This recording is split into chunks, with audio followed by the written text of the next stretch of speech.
देखो मैं तुमको एक बात बताता हूँ, बहुत ध्यान से सुनना, ठीक है। अगर तुमको डर नहीं लग रहा है बोर्ड से, अगर तुमको डर नहीं लग रहा है तो तुमको दिक्कत है। अगर तुमको डर लग रहा है तो तुम नॉर्मल हो। बहुत ध्यान से सुनना मैं क्या बोल रहा हूँ। देखो सिचुएशन एबनॉर्मल है और तुम्हारा बिहेवियर एबनॉर्मल है तो तुम नॉर्मल हो। If the situation is abnormal and your behaviour is abnormal, that means you are normal. But if the situation is abnormal and your behaviour is normal, then you are abnormal. समझे? अगर situation में nervous होना बनता है तो तुम nervous हो रहे हो तो ठीक है, तुम नॉर्मल हो। बोर्ड के एग्जाम से एंजाइटी होगी, थोड़ा थोड़ा लगेगा क्या होने वाला है, बटरफ्लाइज कूदेंगी, अरे मेरी जिंदगी में मार्कशीट में कुछ नहीं, ये हमेशा परमानेंट हो जाएगी, ये हो जाएगा, वो हो जाएगा, होगा वो। लेकिन अगर वो डर आ रहा है तो वो अच्छी बात है, नहीं आ रहा तो तुमको दिक्कत होनी चाहिए। क्या सर ये नंबर मैटर करते हैं क्या हमारे जीवन में? 0% मैटर करते हैं। आज तुम क्या नंबर लाते हो वो 0 मैटर करते हैं। मेरे को ऐसा लगता है उससे कोई फर्क नहीं पड़ने वाला कि तुम्हारे क्या नंबर है। अच्छा एक एग्जांपल लेते हैं, अलग पांडे सर के पास हाईएस्ट क्वालिफिकेशन है क्लास 12th और इंडिया का सबसे largest live and tutoring platform physics वाला उनके नाम पे है। कितना ही फर्क पड़ गया ना नंबर लाने से, कितना ज्यादा ही फर्क पड़ता है नंबर लाने से, कोई फर्क नहीं पड़ने वाला। इंसान का इंटेंट सही होना चाहिए, उसकी सोच सही होनी चाहिए, बाकी तो सब ठीक ही हो जाता है लाइफ में। मेहनत करोगे तो सब मिलेगा। दिक्कत तुम्हारी भी नहीं है। मेरे को ऐसा लगता है कि तुम्हारे ऊपर जबरदस्ती का लोड डाला जाता है। स्कूल जाओ 8 घंटे बर्बाद करो, स्कूल जाओ 8 घंटे बर्बाद करो और फिर आके ट्यूशन पे पढ़ो। क्यों? स्कूल में पढ़ा दो ना। स्कूल में ही अगर हमारे स्कूल इतने स्ट्रांग हो जाएं तो हमारा बच्चा घर आने के बाद गिटार बजा सकता है, वो कोडिंग सीख सकता है, वो बच्चों के साथ खेल सकता है। लेकिन नहीं, वो 8 घंटे स्कूल में उसका वक्त बर्बाद करेंगे, उसका टाइम वेस्ट करेंगे, उसको होमवर्क देंगे, उसको बोलेंगे भैया तू ये कर, एक्टिविटी कर, फलाना ढिमकाना, पढ़ाएंगे नहीं उसको। माँ बाप से वहां भी पैसे लिए जाएंगे, फिर वो माँ बाप डर के ट्यूशन भी भेजेंगे, फिर बच्चा ट्यूशन भी आएगा, वो स्कूल जाएगा, फिर ट्यूशन जाएगा, फिर सो जाएगा और देश का कोई कल्याण नहीं होगा। क्यों? क्योंकि हमारा एजुकेशन सिस्टम ही ऐसा है, क्योंकि वो नौकरी तो बनाना चाहता है। हम नौकरी तो हैं सब, क्या बनाना चाहते हैं मुझे बताना।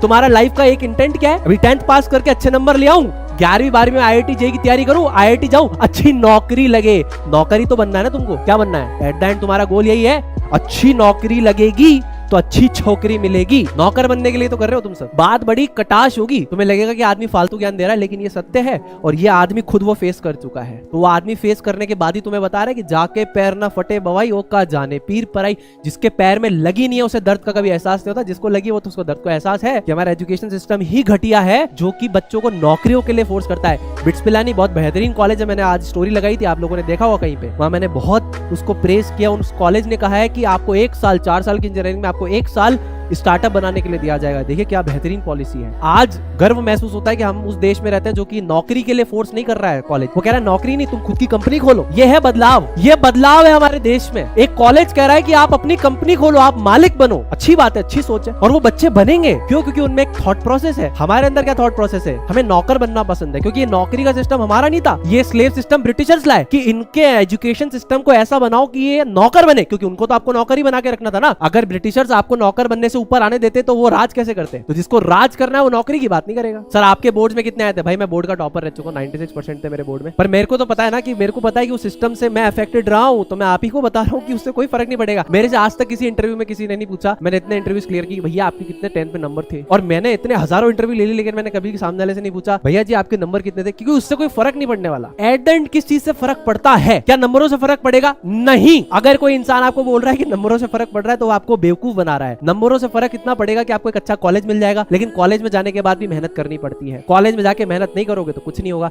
तो हर चीज का एट द एंड गोल है हार्डवर्क, है ना। ये नंबर किस लिए है मेरे को बता दो। नंबर का क्या एडवांटेज है? बस 60% ले आओगे 10वीं में तो एजुकेशन लोन के लिए एलिजिबल हो जाओगे। भारत सरकार के बैंक तुमको जितने नेशनलाइज बैंक के लोन दे देंगे बस। बाकी तो फिर घर में पड़ी रहती है मार्कशीट, उससे क्या फर्क पड़ता है? कोई फर्क नहीं पड़ने वाला भाई कि तुम्हारी मार्कशीट में क्या है, तुम इंसान कैसे हो वो ज्यादा फर्क पड़ता है ना। देखो यार पेरेंट्स तो चिल्लाते हैं, मैं समझता हूँ, मेरे साथ भी था, सबके साथ ही होता है, संसार है। हमारे माता पिता एजुकेशन सिस्टम को फोकस करते हैं क्योंकि दिक्कत ये है कि हम मिडिल क्लास फैमिली वाले लोग हैं। हमारे लिए ऐसा होता है कि जीवन का परिवर्तन सिर्फ भारत में एजुकेशन से आ सकता है, इसीलिए वो लोग परेशान रहते हैं। उन्हें लगता है कि जो हमने किया हमारे बच्चे ना करें, हमारे बच्चे बेहतर इंसान बन सके। जैसे मेरे माँ बाप ने भी किया, बहुत स्ट्रगल किया है।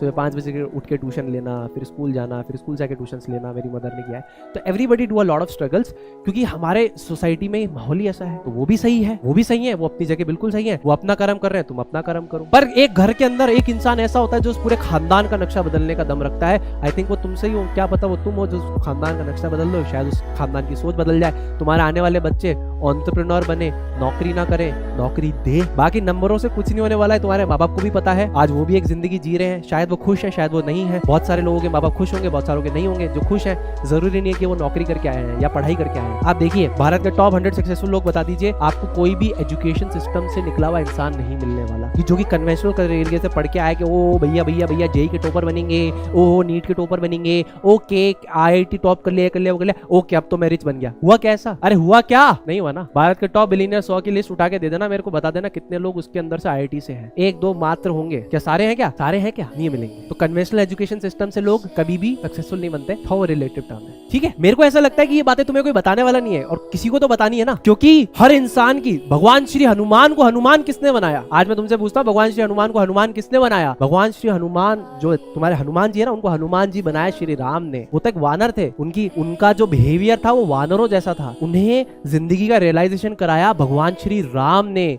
जब वो उनसे मिले, कब मिले? जब सुग्रीव से उनकी बात हुई थी कि सुग्रीव उनको सपोर्ट करेंगे कि वो लंका पे आक्रमण करेंगे, या लंका का तब पता नहीं था, उन्हें पता था कि हमें 4 डायरेक्शंस पे सीता माता को ढूंढना है। और सुग्रीव ने वादा किया था, है ना, भगवान श्री राम से वादा किया था कि हम करेंगे। अब जब वो जाने वाले थे तो वहां पे वर्षा ऋतु आ गई, तो उन्होंने कहा कि भाई वर्षा ऋतु आ गई, वर्षा ऋतु के बाद ढूंढेंगे। तो तब तक हनुमान जी, जब तक वर्षा ऋतु चल रही है तब तक तो भैया हमारे सुग्रीव महाराज तो अपना अंदर डांस वांस देखते रहते थे। हनुमान जी भगवान श्री राम के साथ रहते थे, तो उन्होंने सब भगवान श्री राम से सीखा। अब मैं तुमको ये नहीं कह रहा कि मैं श्री राम हूँ, मैं पॉसिबल नहीं है हमारे लिए भगवान राम बनना। मैं बता रहा हूँ कोई ना कोई इंसान आएगा जो तुम्हें कुछ ना कुछ शायद ज्ञान की बात बता के चला जाए। अब वो तुम्हें ढूंढना है कि वो तुम्हारी जिंदगी में कौन है। You have to search for that person. ये मैं टाइम दे रहा हूँ, शायद हमारे लेक्चर का टाइम जा रहा है, बट आई थिंक ये ज्ञान जिंदगी को ट्रांसफॉर्म करने के लिए बहुत जरूरी है। मेरे को भी किसी ने दिया था, तो शायद बहुत सारे बदलाव आए। आई थिंक आपको भी कोई दे रहा है, तो आपकी जिंदगी में बदलाव आ जाएगा। क्योंकि तुम्हारे साथ जो हो रहा है ना, मुझे पता है वो जाती हो रही है। एज एन एजुकेटर मुझे पता है कि तुम्हारे साथ जाती हो रही है, and I can feel that pain. ठीक है, ऐसा नहीं कि मुझे पता नहीं, मुझे सब पता है भाई, मैं तुम्हारे दर्द को समझ सकता हूँ।